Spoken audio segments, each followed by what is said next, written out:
Hello and welcome to today's video. I thought you might like to come along as I go to a local church flower festival.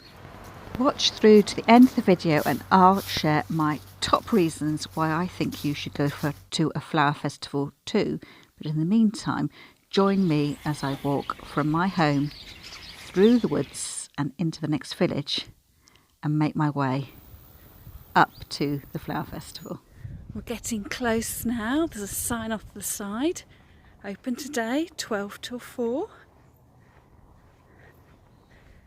St Peter's Flower Festival.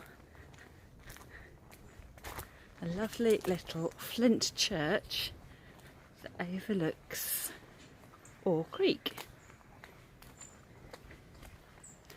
Can you spot the first arrangement? It's up ahead, just in front of the doors into the church.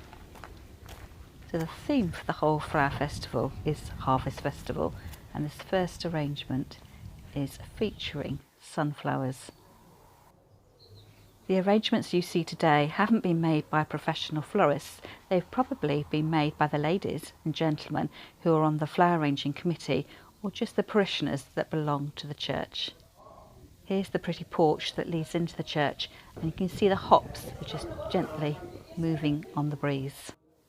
And then once inside, the first arrangement in front of the altar comes into view. Again, with sunflowers and gladioli, which are in season at the moment, and just as I pan the camera down, you'll find a loaf of bread made into a sheaf of wheat.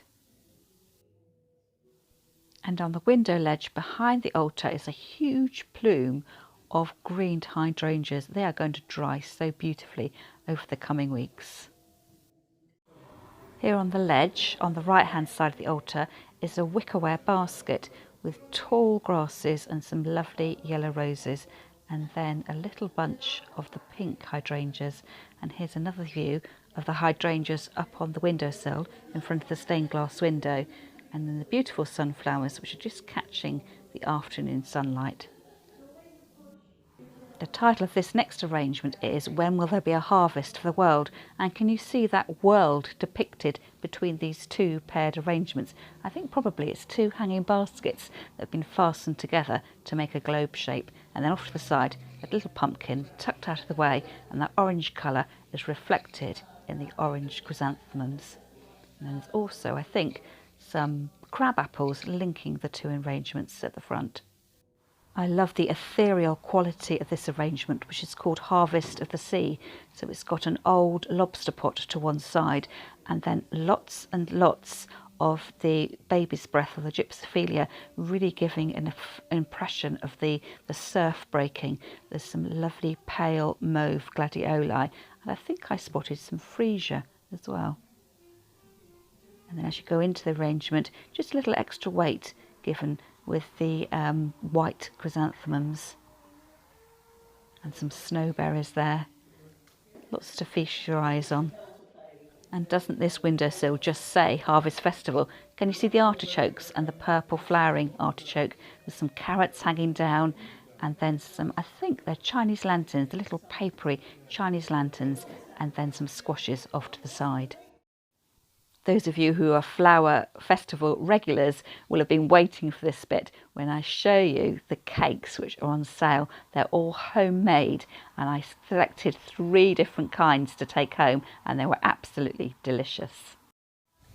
I went outside then with my takeaway cake wrapped up in tin foil, and then my slice of apple cake that I've chosen for myself, a nice cup of tea, and I sat down on one of the benches in the graveyard, just took in the quiet outlook, looking out over back to my hometown, looking at the boats on the creek, and just enjoying a little bit of peace and quiet.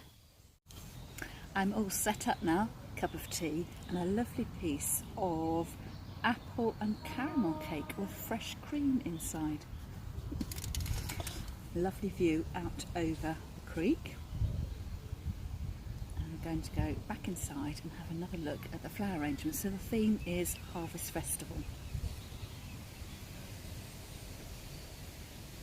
And what I love about flower festivals is the really quintessentially English thing to do, or perhaps depending on where you are in the world, you can correct me there.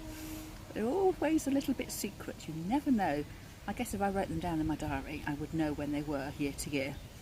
But you need to keep an eye out for the local signs, and because we haven't been travelling very much, I've been missing the signs when I've been going to and fro. I'm sure there's been lots of other flower festivals that I've missed this year.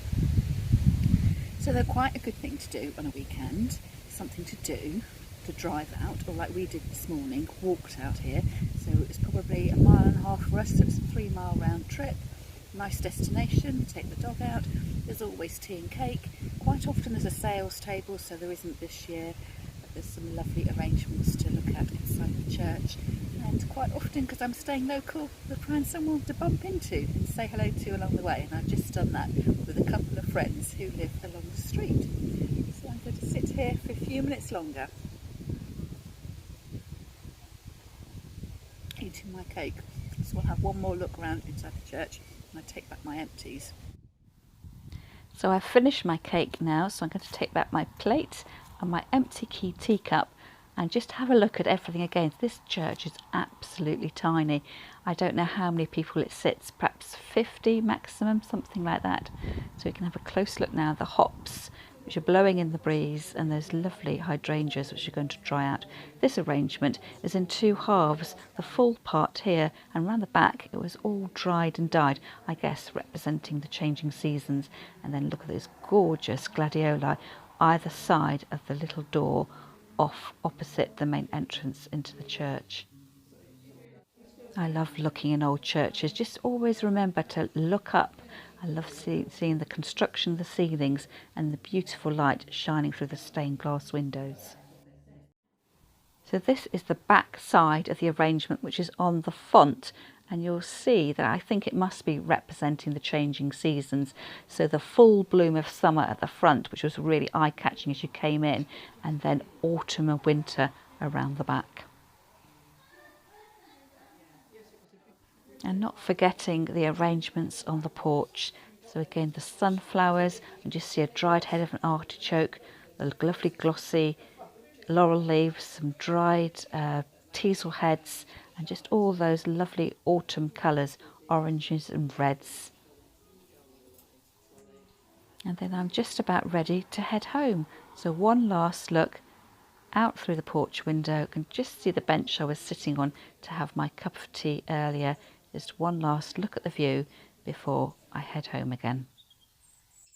So I do hope you enjoyed this mini tour of this Church Flower Festival, and if you ever do see a sign, make sure you go, because you'll see some lovely creativity and there's bound to be a cup of tea and a slice of cake.